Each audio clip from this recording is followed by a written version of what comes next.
Salve, salve pessoal! Vamos a mais uma obra dessas de leituras obrigatórias aí para o vestibular da CAF. É dessa fera aqui, Lígia Fagundes Telles, né? Como vocês podem notar, a Lígia nasce em 1923, então tem 97 para 98 anos.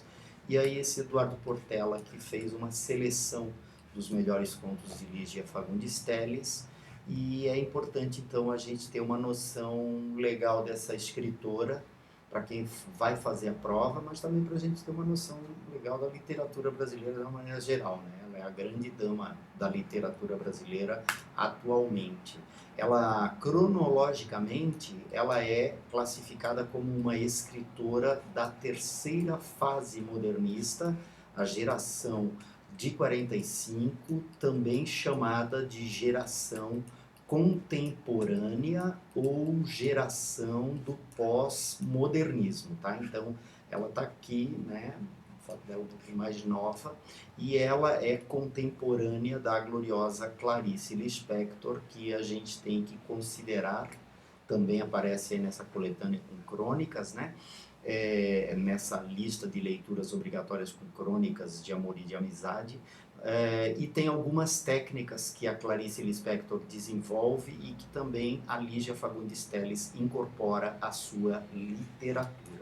Os títulos dos contos são esses aqui que eu estou passando para vocês agora: Verde, Lagarto, Amarelo, Apenas o Saxofone, Antes do Baile Verde, Eu Era Mudo e Só, As Pérolas, Herbário, Pomba Enamorada, Uma História de Amor, Seminário dos Ratos.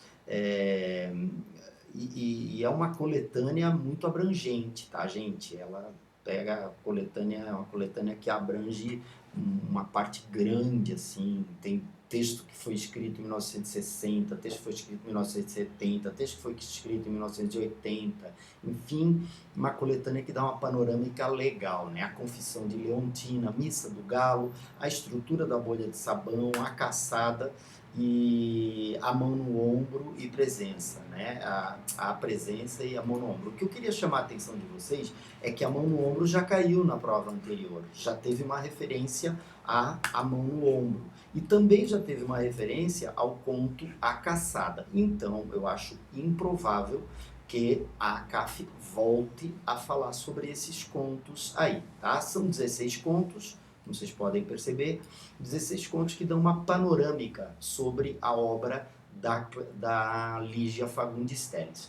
Vamos chamar atenção para alguns aspectos importantes assim e diferenciados daqueles contos que são os contos mais famosos, são os contos que podem aparecer nessa provinha agora, tá? Então, o primeiro aspecto que eu queria chamar a atenção de vocês é que há contos na coletânea, não todos, mas há contos na coletânea que a gente pode inserir numa espécie de tendência da literatura durante os regimes opressivos, os regimes ditatoriais vividos na América Latina ao longo das décadas de 60, 70 e até 80, que é o realismo fantástico. Notem que a ideia de realismo fantástico, que também pode aparecer como realismo mágico ou realismo maravilhoso, ela é contraditória, né? Porque se é realista é difícil ser fantástico, ser fora do real. Se é realista é difícil ser mágico, né? Então, qual é que era a ideia desse tipo de texto? Esse tipo de texto, ele trabalha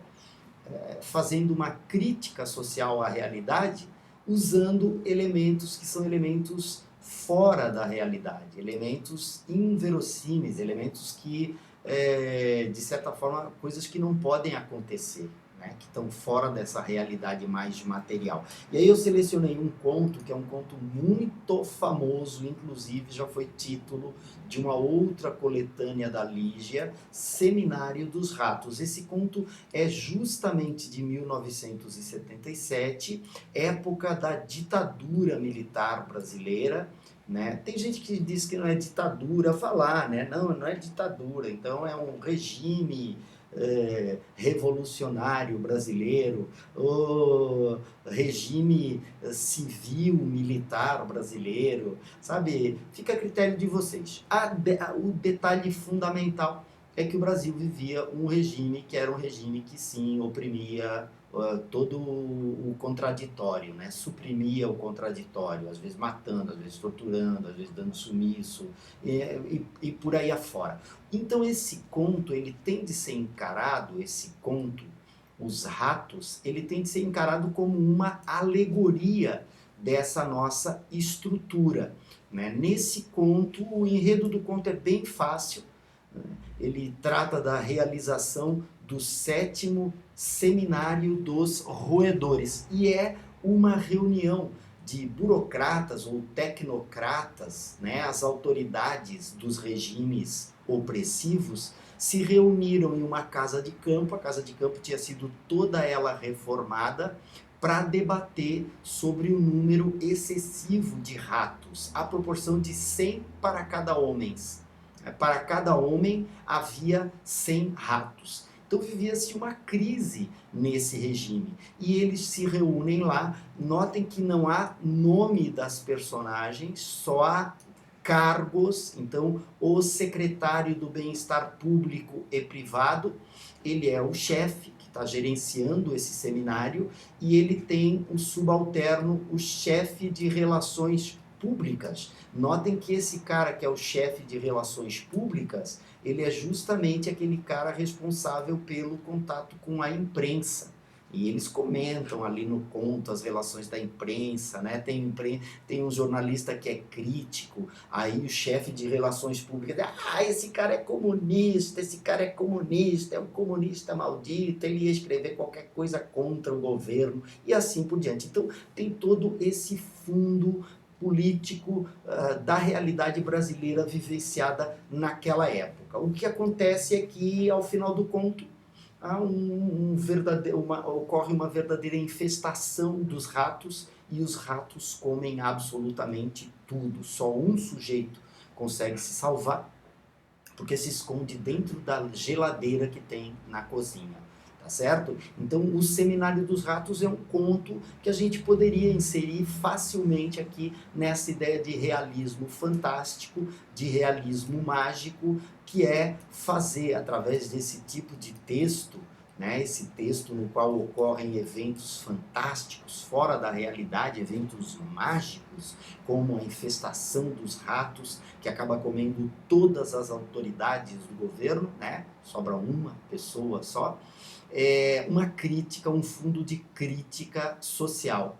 Tá? Então, através desses textos, usando fantástico, usando mágico, usando maravilhoso, a Lígia Fagundes Telles estaria fazendo uma crítica à ditadura brasileira, ditadura que ainda subsistia na época, ano de 1977, quando foi lançado. Eu acho que é muito provável que apareça esse conto. Esse conto é muito famoso. Mas tem outros contos que podem aparecer também.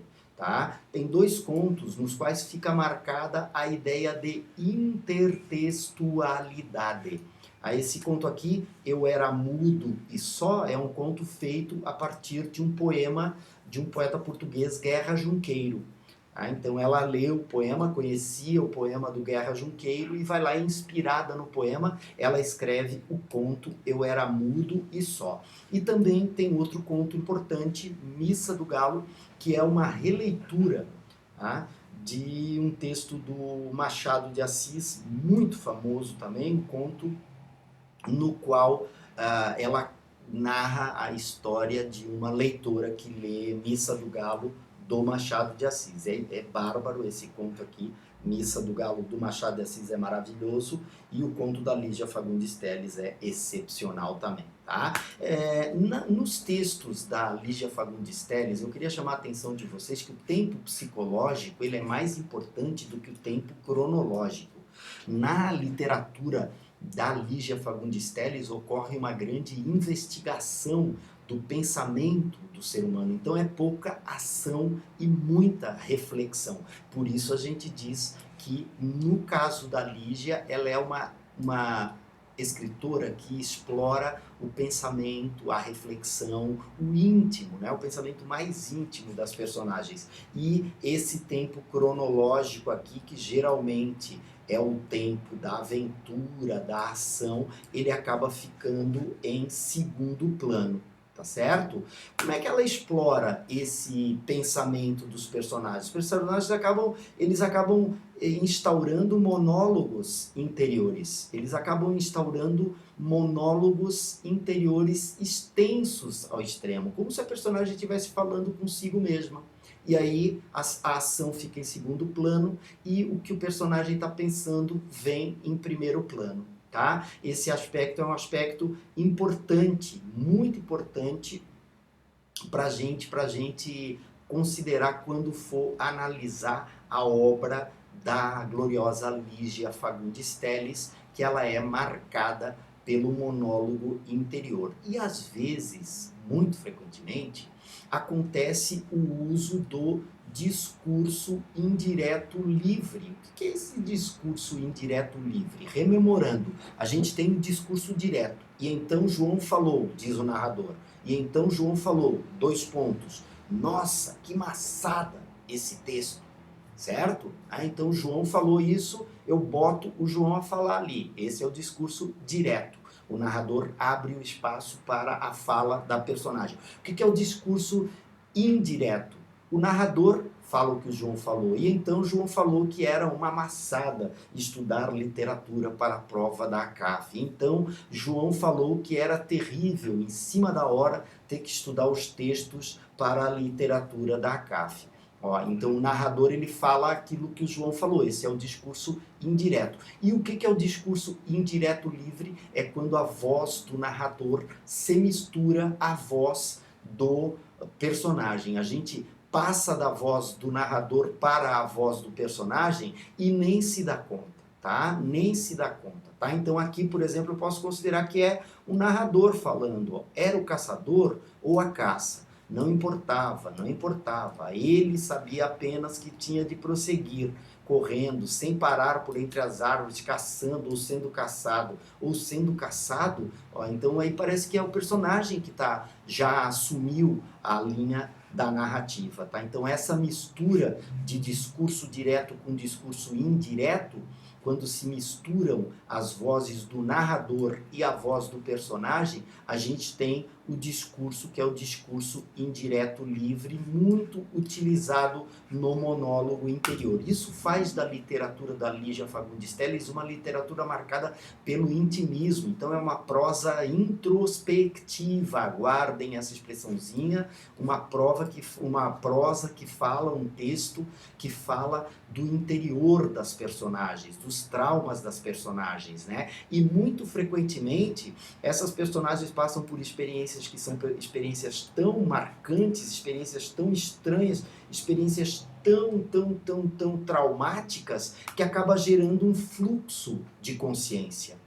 Né? Do nada a personagem acaba tendo um jato, uma verdadeira cachoeira de recordações, reflexões, sensações que sentiu anteriormente. E essa técnica literária, ela é uma técnica literária presente também na Clarice Lispector, mas é muito marcante em alguns dos contos de melhores contos de Lígia Fagundes Telles. Esse fluxo, a ideia de jato, tá? Ele busca transcrever justamente o processo do pensamento do personagem, né? E aí, nessa toada, misturam-se o raciocínio lógico, tá? Mas também misturam-se impressões pessoais, sensações que o cara teve e basicamente uma livre associação de ideias. Então, perde-se a linearidade da narrativa.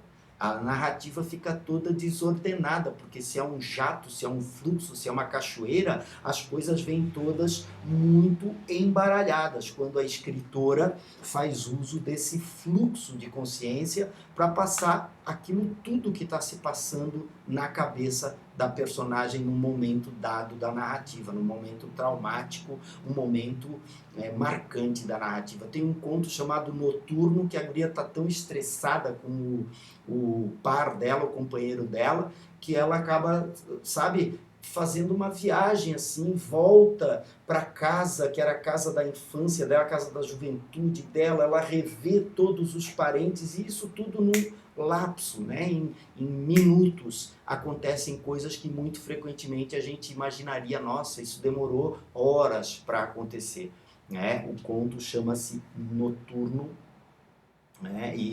Deixa eu ir lá pegar esse conto aqui, que esse conto é um conto maravilhoso também, Noturno Amarelo. A Laura é a narradora desse conto, e o que que acontece com a Laura? O caminhão acabou a gasolina do carro, que eles estão indo para uma festa, né? E o companheiro dela fica todo irritado, tá xarope, assim, tá, sabe, tá chato. E a Laura pensa, o que que eu tô fazendo com esse cara, sabe? Então, olha só, a ideia do desencontro, assim, o que que eu tô fazendo com esse sujeito aí e tal, ele todo grosseiro com ela.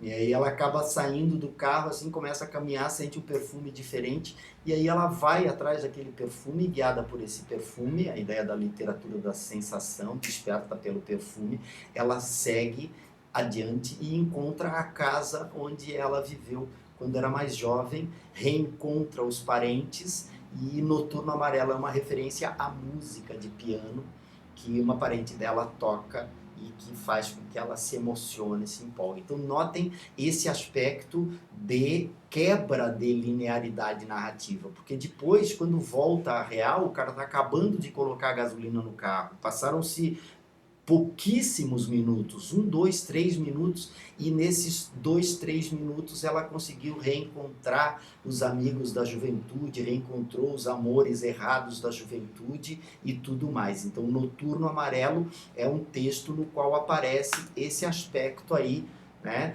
do intimismo da personagem, do fluxo de consciência da personagem. Em geral, gente, esses contos são contos bastante pessimistas, assim, né? Porque são ligados ao tema dos desencontros amorosos. A própria Laura fica, sabe, decepcionada, absurdamente decepcionada com esse companheiro que a trata dessa maneira tão grosseira, né? Então ela se ressente disso. Anota aí que trata da vida de uma mulher decepcionada com o amor, tá? Agora, voltando a falar lá sobre Lígia e a intertextualidade, aqui a gente também tem a ideia de um desencontro amoroso. Nesse conto, Eu Era Mudo e Só, o marido, Manuel, ele fica só viajando enquanto a mulher fica falando com ele. A mulher fica falando com ele e ele fica só falando, o que que eu tô fazendo com essa mulher, cara? Olha só, aí a Fernanda, minha esposa, é uma esposa exemplar, mas, cara, não tem nada a ver comigo, não tem mais nada a ver com a minha vida, não tem nada a ver com aquilo que eu pensava para a minha vida. Então, em Eu Era Mudo e Só, assinala o mutismo do personagem, porque o Manuel, tá, o narrador, ele não fala, ele só pensa, é um conto inteiro sobre uma reflexão do Manuel. Não tem ação, ele não responde, ele só fica escutando a Fernanda, esposa exemplar, falando para ele das coisas que são as coisas práticas da vida e ele viajando da vida que ele estava. Então, de novo, a ideia do desencontro entre o Manuel e a esposa, a Fernanda. Tem um outro conto também, esse conto, vocês lembrem-se, ele pode ser classificado como um conto marcado por intertextualidade, porque ele é feito a partir de um poema de Guerra Junqueiro, a um poeta português, tá? Mas tem outro conto que eu acho que também é um conto que se destaca desse conjunto de narrativas, que é Missa do Galo. É um conto muito famoso de Machado de Assis. E nesse conto famoso de Machado de Assis, o gurizão, né, o Nogueira, ele está esperando para ir para a Missa do Galo. Ele é um gurizão, tem 17, 18 anos, é estudante, e ele está morando na casa do padrinho para estudar no Rio de Janeiro. A Missa do Galo que ele ia assistir era a Missa da Corte, era uma missa famosa, tá certo? E aí, de repente, do nada aparece a esposa do dono da casa, e a esposa do dono da casa fica ali, sabe, conversando com ele, rola uma atmosfera de sedução, né? Aparentemente podia ter rolado alguma coisa entre o Nogueira e a Conceição, que é a esposa do dono da casa, mas não rolou nada.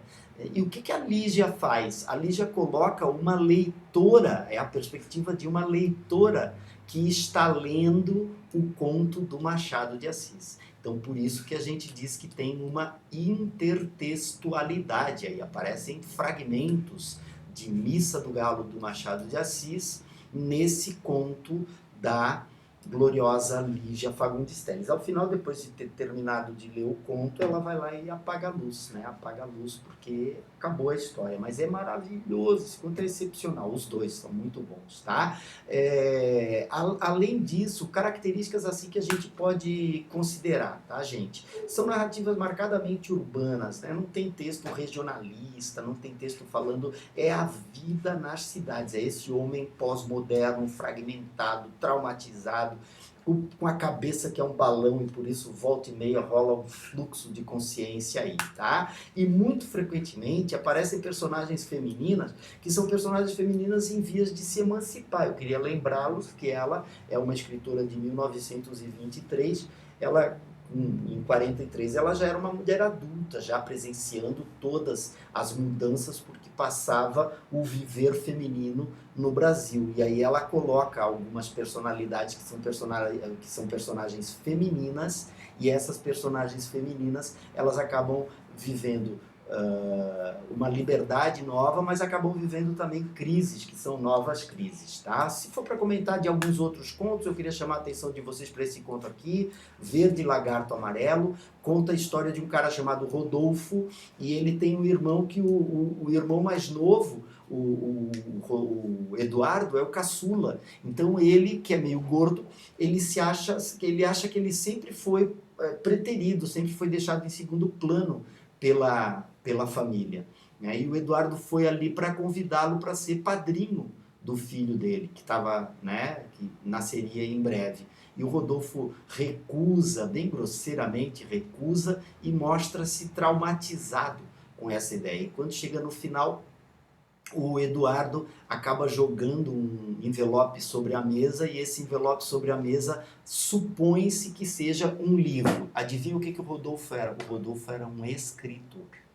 Então é como se essa iniciativa do Eduardo, ela invadisse a última área na qual o Rodolfo superava o Eduardo, que era a área da escrita. Vocês imaginem, né? Então tem todo esse aspecto assim que é a rivalidade familiar. Nota a ideia de pessimismo, a ideia de relação complexa familiar, tá? Apenas um saxofone, a gente pode chamar a atenção dessa personagem aí, que é chamada de Louisiana, e essa personagem, ela é uma personagem que ela é amante, tá? Ela tem um velho que a sustenta, tá? E além de ter esse velho que a sustenta, que é um velho muito rico, ela também tem um jovem, que é o jovem que, sabe, com quem ela, assim, na boa, o jovem que a satisfaz sexualmente, porque o velho não satisfaz, né? Mas ela se vê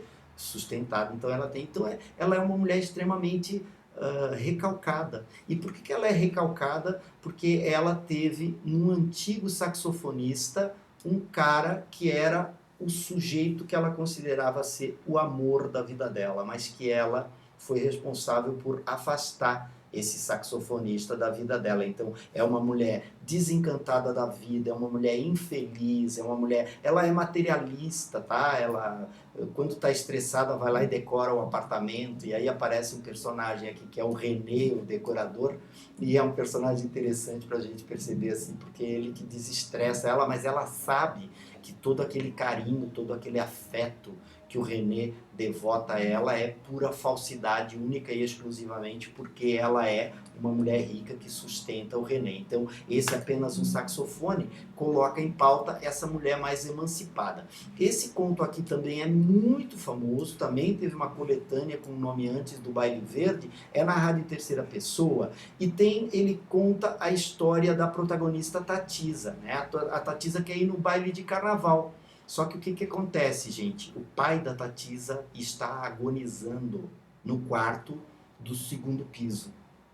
Tá? E ela vai sair naquela noite, imagina, ele pode morrer. E a empregada da Tatisa, a Lu, também vai sair. Então ela não vai ficar ali, ela também vai para o baile, né? Ela tem um namorado, ela vai para o baile. e as duas discutem, arrumam os vestidos, se arrumam e saem, e no final ainda ouvem, quando estão saindo, ainda ouvem um arfar forte no piso de cima que pode ter sido o último suspiro. Nota que nesse conto tem essa oposição entre a festa, né, a ideia da celebração do carnaval e a ideia da agonia da morte. Entre os dois, no caso da Tatisa abandonou o pai agonizando e foi para o baile. Tá? Então é importante a gente perceber que aí a gente tem essa ideia difícil, né, complexa, da ideia de o personagem ficar entre o respeito ao pai e a celebração. Respeito ao pai numa hora que é uma hora tão delicada. Tá? Então é um conto bastante forte. A Tatisa, a mocinha, chega e acaba escolhendo a celebração em vez de ficar junto do pai, né? Forte, né, pessoal?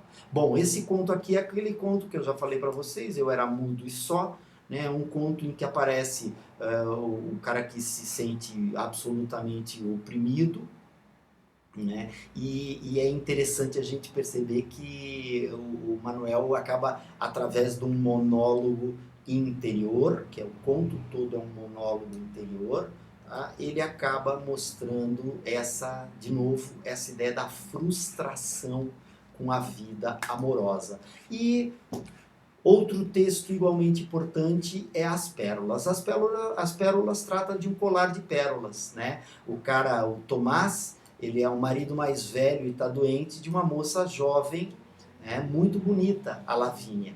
E a Lavínia vai a uma festa e ela vai levar um colar de pérolas lindíssimo. Só que o que o Tomás fez? Tomás pegou e escondeu o colar de pérolas, só de sacanagem. Porque o Tomás tem ciúme, né, da Lavínia, que vai sair enquanto ele está ali doente, e tem ciúme de que a Lavínia possa se encontrar com um sujeito que é um sujeito que, sabe, considera a Lavínia muito bonita. Tá? E aí o Tomás esconde. Quando a Lavínia acaba decidindo ir, mesmo sem levar o colar de pérolas, e aí antes de a Lavínia sair, ele pega e chama ela da janela mesmo, ela já está saindo. Ele chama ela da janela e atira o colar de pérolas para ela ir. Tá? Então é a ideia, de novo, do fim de um romance, né? O fim do amor e assim por diante. Tá certo? Esse aí foi um panorama de melhores contos de Lígia Fagundes Telles. Galerinha, boa prova para vocês aí, tá? Um bom estudo e até mais, gente.